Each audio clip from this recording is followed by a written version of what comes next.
just thought because everything related to you is perfect.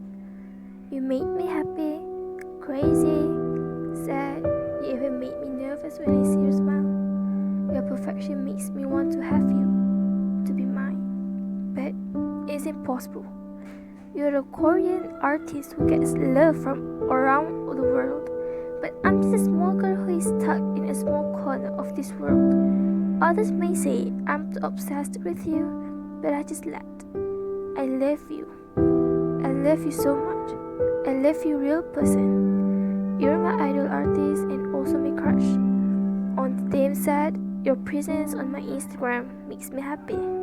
I forget about sadness. And I talk to myself, the smile, that eye, that person, how could he make me happy in the blink of an eye?